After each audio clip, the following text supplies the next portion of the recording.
G'day, it's fugitive Australian journalist Shane Dowling from the website and YouTube channel Kangaroo Court of Australia.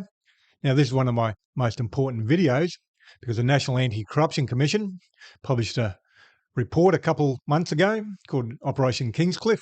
And they made a finding of corruption against a senior public servant, but they suppressed the name, suppressed her position, so you didn't know who it was. But now we know the name, we know her position, and I'm about to name her. There's nothing illegal in doing so. I've sent an email to the National Anti-Corruption Commission and let them know I was about to publish the article and publish this video, and they didn't respond. And I'll be publishing an article on Sunday the 7th of December 2025 with all the details, and I'll read out a draft of that article now. And the article's titled, Exclusive, NACC Fined Home Affairs Chief of Staff, Stephanie Kolobaric, Acted Corruptly. And the article starts off, former Department of Home Affairs Chief of Staff, Stephanie Kolobaric, was found by the National Anti-Corruption Commission to have engaged in corrupt conduct by abusing her office and by misusing official information, which was detailed in the NACC's Operation Kingscliff report.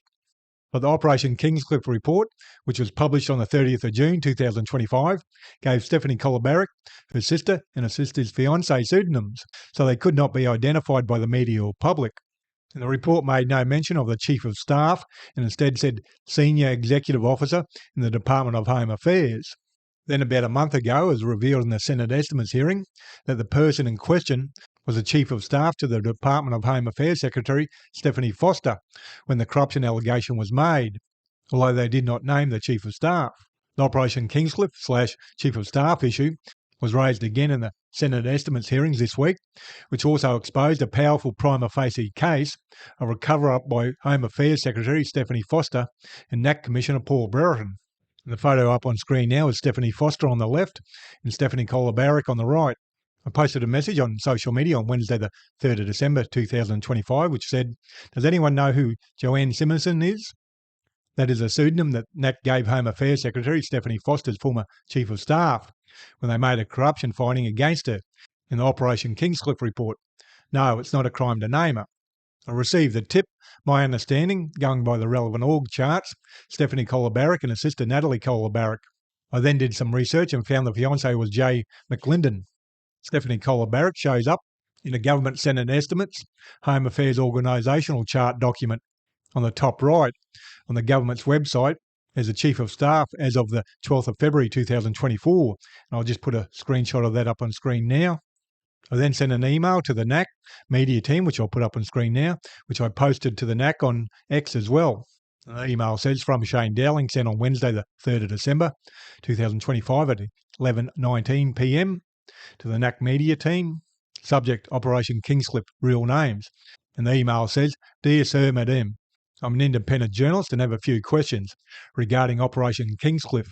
In the published case study on the NACC's website for Operation Kingscliff, it says, Operation Kingscliff was an investigation into whether a senior executive service officer in the Department of Home Affairs improperly used her position to influence employment processes for the benefit of her sister or sister's fiancé.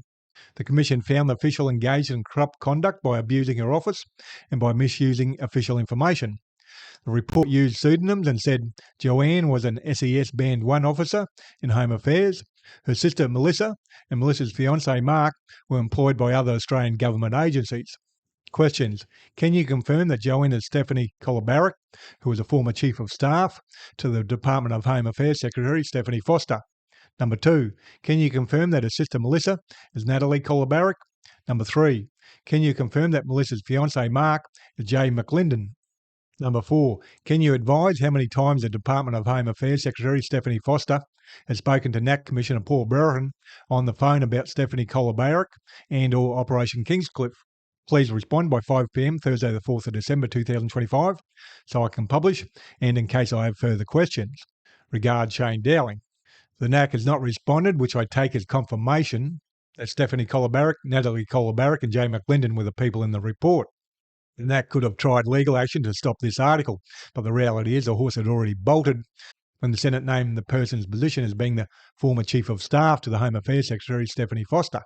Canberra has a large number of federal public servants who gossip and spread rumours faster than a speeding bullet, and many would have known who it was when Operation Kingscliff was published in June.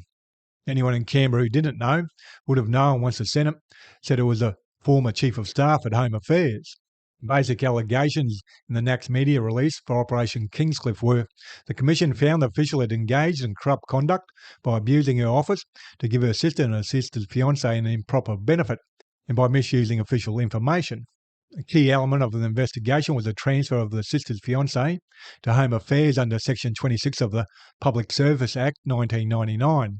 The official's involvement in the transfer included her promoting her sister's fiancé as a candidate for a position in Home Affairs, praising him to colleagues, creating the job requisition, approving it herself, and forging a witness signature on paperwork to fast-track onboarding, all the while deliberately concealing the family relationship from others. At no point did she disclose the relationship. In a separate employment process, the official provided interview questions to assist in advance.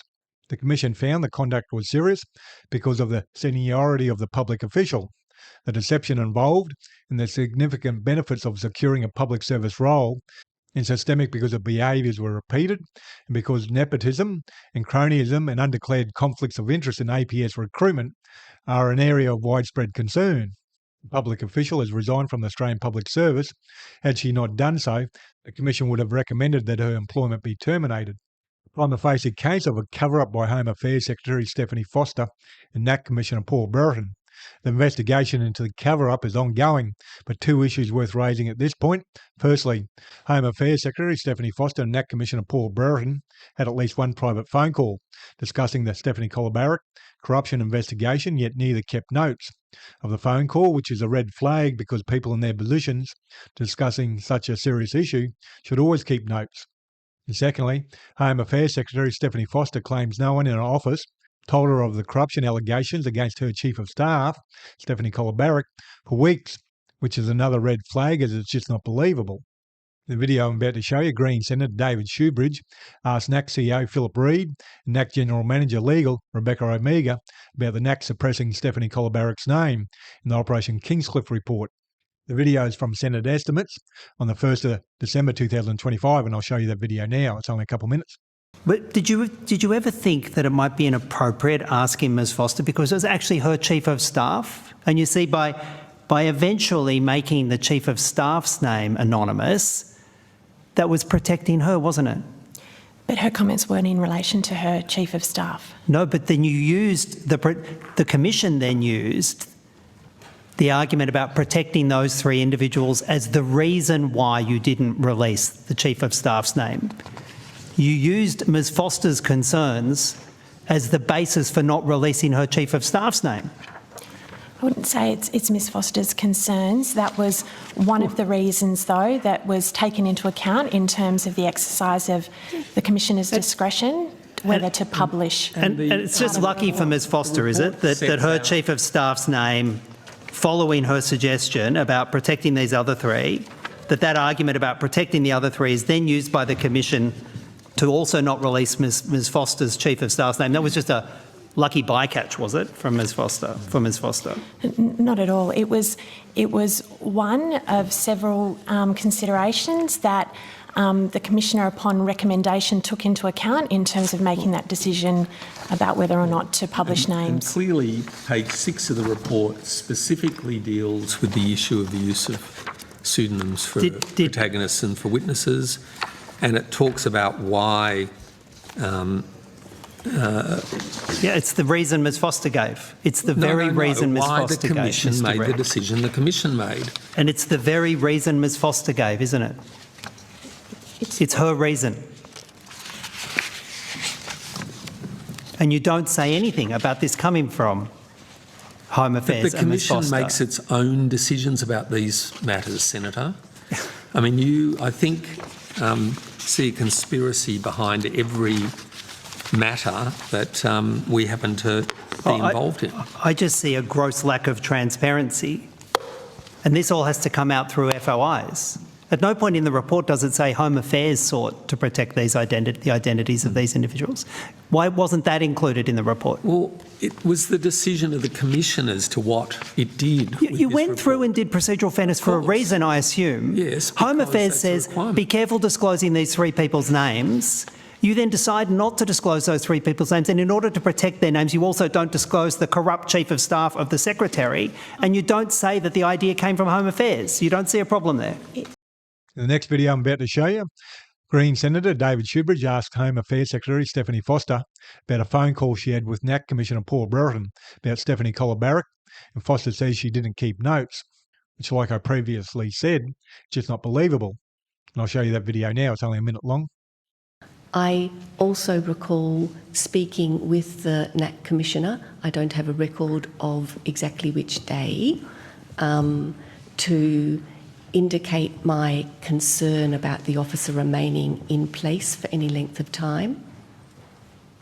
And he understood that concern. He also understood that I would do nothing to prejudice his investigation.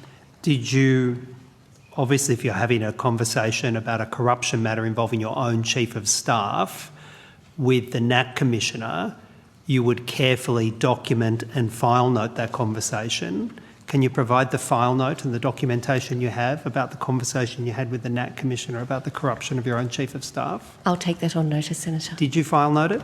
I don't know, Senator. I don't believe so. So you're telling me you pick up the phone and you have a chat with the Commissioner of the NACC about a corruption investigation about your own Chief of Staff, and you don't even keep a record of it. Is that seriously what happened? Senator, I said I'll take it on notice and check. Now, the next video, which I won't show you, but it's embedded in the article, I won't show you because it's 13 minutes long. Liberal Senator James Paterson asked Home Affairs Secretary Stephanie Foster about why Home Affairs staff failed to inform her of a corrupt Chief of Staff for weeks. As per that video, Home Affairs staff knew on the 19th of December 2023 about corruption allegations against Stephanie Kolobaric when its Integrity and Professional Standards branch received a referral.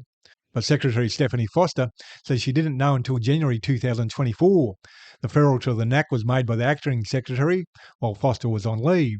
But the Operation Kingslip report says on the 12th of January 2024, the Secretary of the Department of Home Affairs made a mandatory referral to the Commissioner. I don't think that's a mistake. I think it was part of the cover-up, saying the Secretary made the complaint when it was actually the acting secretary while Foster was on leave.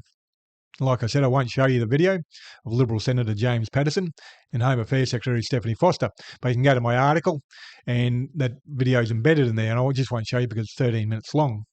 And I go on to say in the article, I guess what really happened. Home Affairs Secretary Stephanie Foster always knew what happened, or found out on the 19th of December 2023, the same day the complaint was made internally at Home Affairs. Secretary Stephanie Foster likely told Stephanie Kolobaric that she would cover it up. When Foster went on holidays, the acting secretary, Nathan Smythe, made the complaint to the NACC, which we know did happen. When Foster came back from holidays, she phoned the NACC Commissioner Paul Brereton, and they decided to do the investigation but suppressed Stephanie Kolobaric's name by using a pseudonym. It must be remembered the NACC is there to cover up corruption, not expose it. So, by suppressing Stephanie Kolobaric's name, Foster and Commissioner Paul Brereton were telling all public servants not to worry if you act corruptly, because if you get caught, we will suppress your name. Nothing will happen except you might have to get another job. I wonder if Home Affairs Secretary Stephanie Foster gave Stephanie Kolobaric a reference for a new job. This article will filter through Canberra's public service because they will realise if they are exposed acting corruptly, the government and the NACC won't be able to protect them anymore.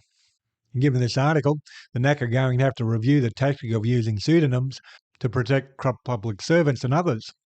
NACC and the Inspector of the NACC are back before the Parliamentary Joint Committee on the National Anti-Corruption Commission on Thursday, the 11th of December 2025, for a review of their annual reports, which should be live streamed on YouTube, and I've got the link there, starting at 9 a.m. Canberra time.